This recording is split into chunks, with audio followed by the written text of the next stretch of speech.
welcome to another RSR. Tonight I'm reviewing LAFC 0, LA Galaxy 2 in the Lamar Hunt US Open Cup 2023. Round of 16. LAFC gets cup set?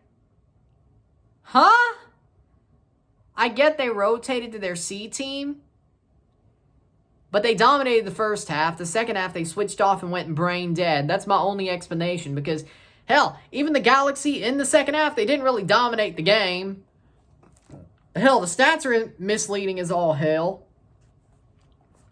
Everything in this game is just, I don't know. Cup set magic? I mean, hell, LA Galaxy is playing like a USL Championship squad. This does technically count as a cup set to me, personally. Halftime, it was 0-0 again. I thought LAFC played better. I thought they were dominant.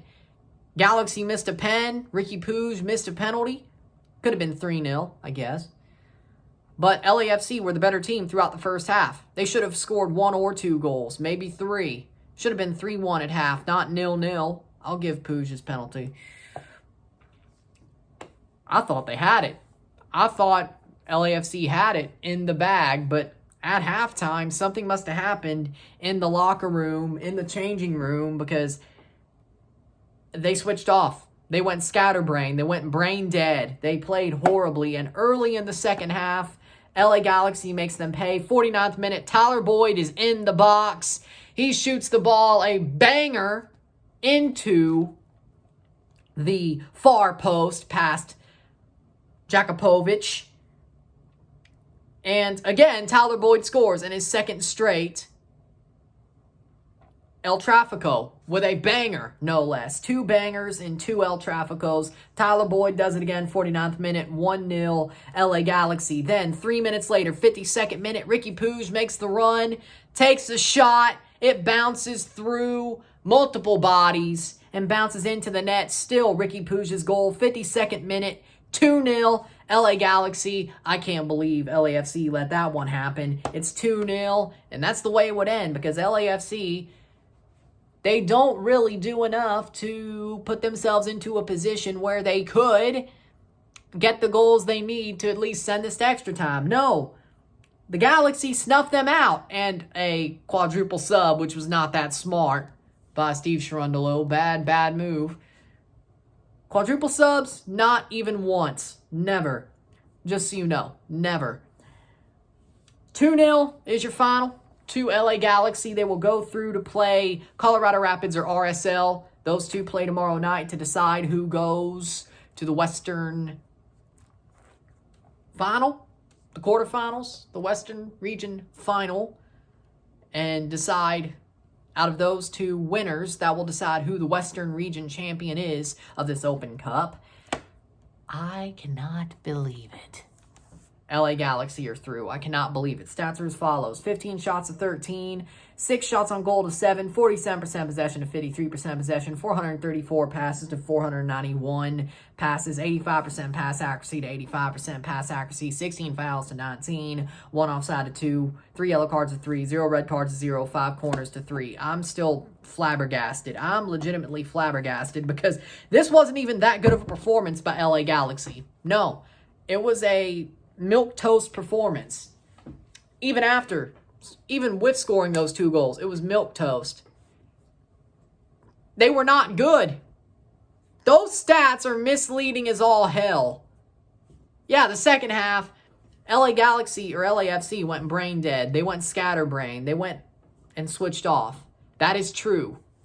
But, as well, you look at the other side of the coin and you say, now, how the hell did this happen? You look at the other side of the coin and you say, LAFC completely rotates their team. But the first half, they still look amazing. They still look wonderful. They still look absolutely like the team you would think they are. Stipe Biuk looked amazing. Kwadwo Opoku looked amazing. Bogus. It looked like they were about to carry. Jakupovic actually played a pretty good game, arguably.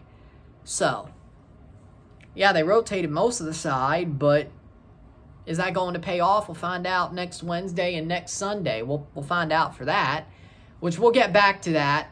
we'll get back to the CCL point because I'll make a point there. LA Galaxy, though, I guess they were desperate to win because they put out their best 11. That's what they did. They put out an A- team. I wouldn't say an AA team, but an A- team. They put out their A- side. They did enough.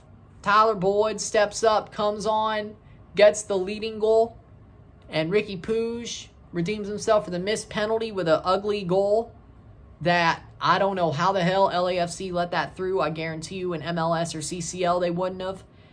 But they did let it through tonight, and that's curtains for LAFC's Open Cup run for the second straight year in El Tráfico, for the second straight year in the round of 16, no less. That's their curtains.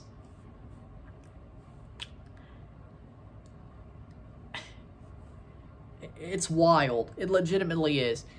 LAFC could have easily won the quadruple this year.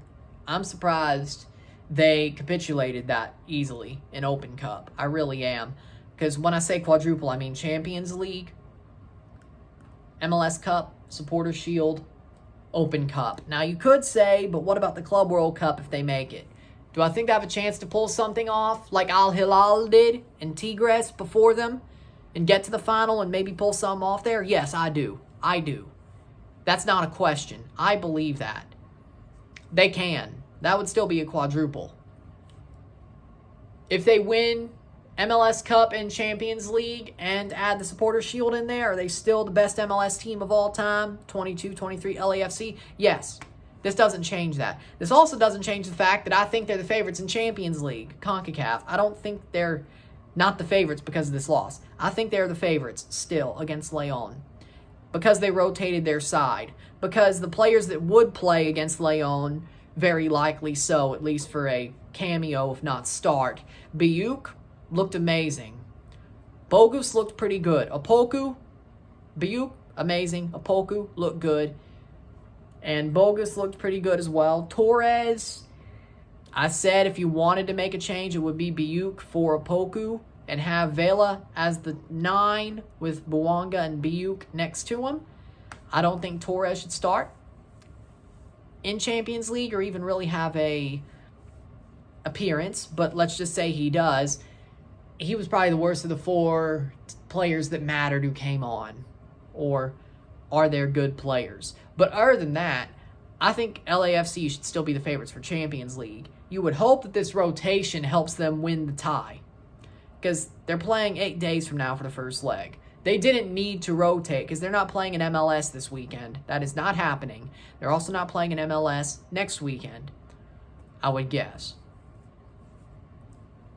Unless they force them to basically just completely rotate, play the day before, and play the kids to just get that game in.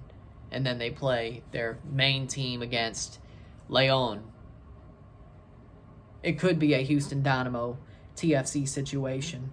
Remember that game? It could be. But the game is still on the FOTMOB calendar, so that's what I was going off of. Maybe it's not actually on MLS's calendar.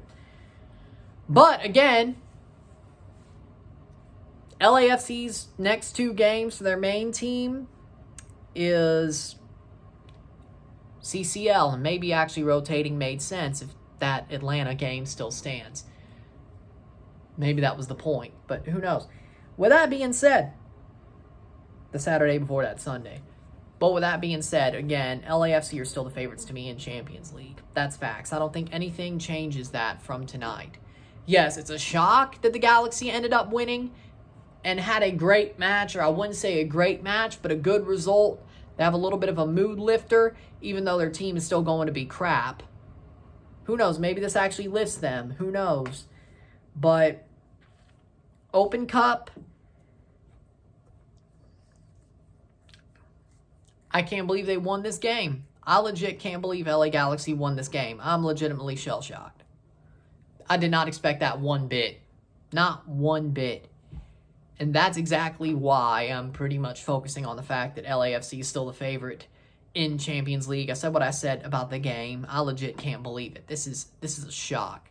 LA Galaxy didn't play that well. The second half, LAFC played very scatterbrained for the first 5 minutes of the half, and the rest of it, they didn't really feel like they were going to come back. They didn't really show that fire. So That first half was so much better, though. They thought they may have had it put away, and I think that may have been the impetus. That's my guess. But again, I don't even know who the man of the match was. Tyler Boyd, I guess, for that banger? Yeah, we'll go with it. Tyler Boyd. Yeah, I'll go with it. Tyler Boyd, man of the match, yeah. He's the El Trafico king at this point. Seems like it to me. With that being said, that's what I got to say. If you like this video, like it, share, subscribe. You know what it is. Tell your friends. Hit that like button. Hit that subscribe button. Hit that bell notification once subscribed. Send super chats in the live streams. Comment on this video. Put us in playlist. Share with friends and family. All that great stuff. I will see you tomorrow for a live watch along and review of CF Montreal versus Forge in the Canadian Championship semifinals. Another domestic cup match. I'll see you tomorrow for that. Forza Forge. You know what I'm saying. I'm Ron and I'm out. Peace.